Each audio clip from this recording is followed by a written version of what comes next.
이 시간의 성경 말씀은 누가복음 7장 11절로 16절까지입니다. 그 후에 예수께서 나인이라는 성으로 가실새 제자와 허다한 무리가 동행하더니 성문에 가까이 오실 때 사람들이 한 죽은 자를 메고 나오니 이는 그 어미의 독자여 어미는 과부라. 그 성에 많은 사람도 그와 함께 나오거늘 주께서 과부를 보시고 불쌍히 여기사 울지 말라 하시고 가까이 오사 관에 손을 대시니 맨 자들이 서는지라. 예수께서 가라사대 청년아 내가 네게 말하노니 일어나라 하시매 죽었던 자가 일어나 앉고 말도 하거늘 예수께서 그를 어미에게 주신데 모든 사람이 두려워하며 하나님께 영광을 돌려 가로되 큰 선지자가 우리 가운데 일어났도다 하고 또 하나님께서 자기 백성을 돌아보셨다 하더라. 예수께 대한 이 소문이 온 유대와 사방에 두루 퍼지니라. 이 시간에는 생명의 대열에 서라 이런 제목으로 말씀을 드리도록 하겠습니다. 예수께서 하루는 나인이라는 성으로 가실새 제자와 허다한 무리가 동행하더니 성문에 가까이 오실 때 사람들이 한 죽은 자를 메고 나오니 이는 어느 과부의 아들이요 그 뒤를 성에 많은 사람도 뒤따르고 있습니다. 두 가지의 행렬이 나인성 문 앞에서 서로 마주보며 펼쳐지는 장면입니다. 하나는 생명의 대열이요 하나는 죽음의 행렬입니다. 생명의 행렬은 예수님의 행렬이요 죽음의 행렬은 청년의 장례 행렬입니다. 청년의 관을 뒤따라가며 엄마가 통곡합니다. 유일한 소망인 독자가 죽었으니 그 얼마나 슬프겠습니까? 그리고 뒤로 동네 무리들이 따라갑니다. 이 광경을 보신 주님이 가까이 가서 울지 말라 하니 상여 소리가 조용해집니다. 그리고 관에 손을 대시더니 청년아 일어나라. 그랬더니 관이 터지면서 시체가 벌떡 일어났습니다. 오늘 우리에게도 이런 일이 일어나야 합니다. 관 속에 갇혀 있지 말고 관이 터져야 합니다. 이 광경을 보십시오. 맨 앞에는 시체를 담은 관이요 그 뒤로 엄마와 많은 무리들이 줄지어 따라가고 있습니다. 무엇이 보입니까? 세상 모든 인간들의 삶이 영적으로는 이와 같은 행렬로 가고 있는 것입니다. 최후 목적지는 무덤입니다. 관 속에 들어있는 자가 맨 앞장입니다. 그리고 그 뒤에 있는 사람들도 그 무덤을 향해 가고 있는 것입니다.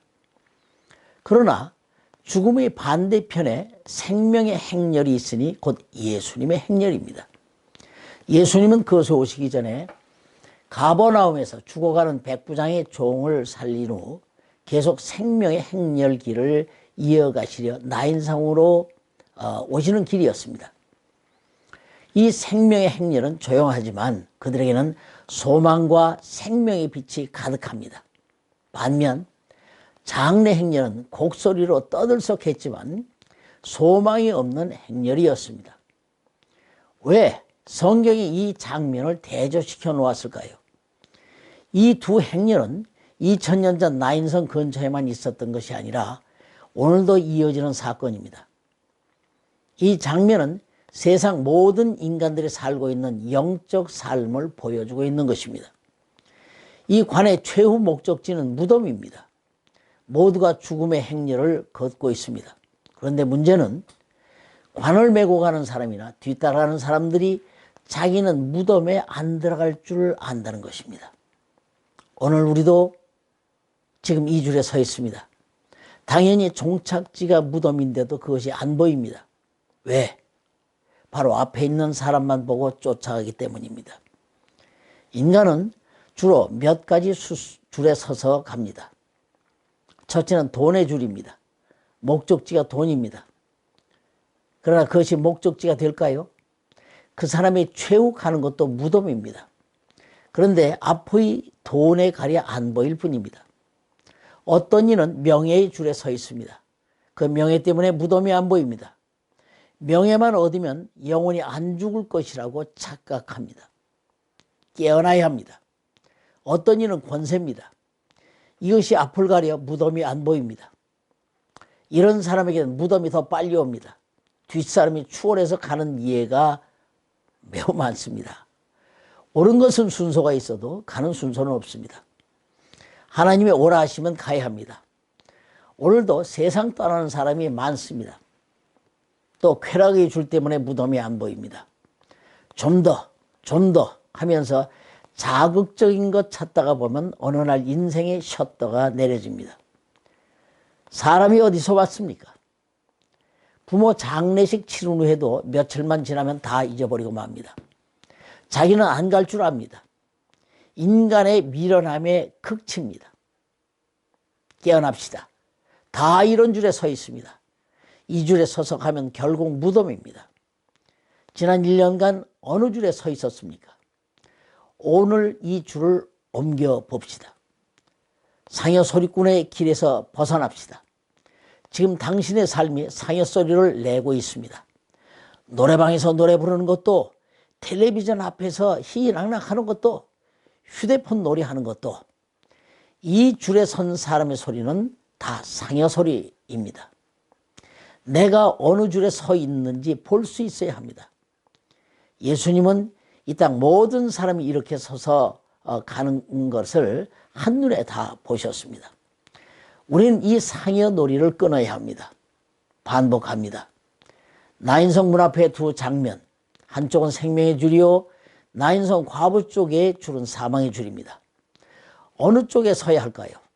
세상 사람은 당연히 사망의 줄인데, 오늘 교회 다니며 예수를 믿는다 하는 사람 중에도 이 사망의 줄에 서 있는 사람이 많다는 것입니다. 10년, 20년 교회 다녀도 마찬가지입니다. 이 숫자가 많아서 비주류가 주류 노릇하고 있습니다. 이런 상황은 이전에도 있었습니다. 아브라함의 가정에 사라와 하갈입니다. 같은 부인인데 하나는 주류, 하나는 비주류입니다.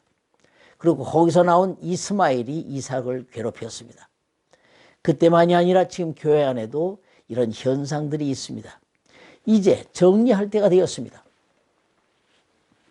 교회 안에 사망의 줄의 선자가 주류를 잡고 있습니다. 눈이 열리면 누가 상여놀이를 하고 있는지를 보고 알 수 있습니다. 오늘 이 시간 후로는 우리 모두가 생명의 줄로 바꿔서야 합니다. 주님의 뒤를 따라가야 합니다. 사망의 줄에 선 사람들이 기업인, 정치, 교수하면서 상여놀이를 하고 있습니다. 누가 이 줄에서 벗어날 수 있습니까? 예수 만나야 합니다. 두 행진이 큰 충돌이 일어납니다. 상여놀이 행진과 예수님의 길입니다. 멈춰라! 충돌이 일어났습니다. 뒤따라오던 사람들이 꾸시렁댑니다. 관에 손을 대고 청년아 일어나라 했습니다. 왜 예수님의 이름을 안 불렀을까요? 생명록에 기록이 없는 것입니다. 마르다의 동생이 죽었을 때는 나사로야 일어나라 하면서 이름을 불렀었습니다. 주님은 이렇게 죽음의 줄에 서서 무덤에 가는 자를 살리러 오신 그 본때를 보여주고 계신 것입니다. 예수님의 사망을 이겼습니다. 관이 터지며 일어났습니다. 오늘도 우리에게 이런 일이 일어나야 합니다.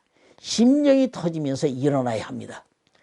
사망의 줄에 선 사람이 출세해서 한 세상 잘 살아보겠다라고 합니다. 인간은 살면서 하나님의 나라와 그 의의 의를 이루어 가정, 교회, 국가 위에 살 때만이 아름다운 것입니다. 그러나 사망의 줄에 선 사람은 나라가 망하든 말든 그것 하지 않습니다. 하는 짓들을 보십시오. 그들은 자기들 것에만 관심이 있습니다. 전부가 시체들의 행진입니다. 다른 사람은 상관없습니다. 우리만이라도 이 생명의 줄에 섭시다. 사망의 줄에 선 사람들은 일을 시켜도 못합니다. 이런 사람들은 찬송을 불러도 주님의 귀에는 상여 소리로 들릴 뿐입니다. 청년아 일어나라. 교회는 생명과 사망의 충돌이 일어나는 것입니다. 상여 따라가면 무덤입니다. 오늘 이 말씀 듣고 나가기 전에 심령의 관이 터지기를 축원합니다. 그러려면 예수님이 관에 손을 대셔야 합니다. 예수님이 누구신가를 아는 것으로부터 예수님과의 접촉이 일어납니다. 예수 그리스도, 그가 하나님이십니다. 나에게 오시려고 육체를 입으신 것입니다. 모든 영혼을 예수님의 생명줄에 세우는 것이 예수께 명받은 우리의 일입니다. 열심히 산다는 사람이 바로 앞의 것, 돈, 명예, 권세, 쾌락만 쫓아가는 것이 상여놀이입니다. 우린 예수의 줄에 서서 갑시다. 우리의 본향은 하늘나라입니다. 예수 믿으면 줄이 바뀝니다. 그러나 관 따라가면 그것이 무덤까지 끌고 갑니다. 돈의 줄에 섰어도 실제 벌지도 못합니다. 그러나 예수님의 뒤에 서면 돈도 잡힙니다. 예수의 줄에 섭시다. 예수를 잡읍시다. 그러면 관이 터집니다. 주여, 내게도 주님의 손길이 임하여 주시옵소서. 아멘.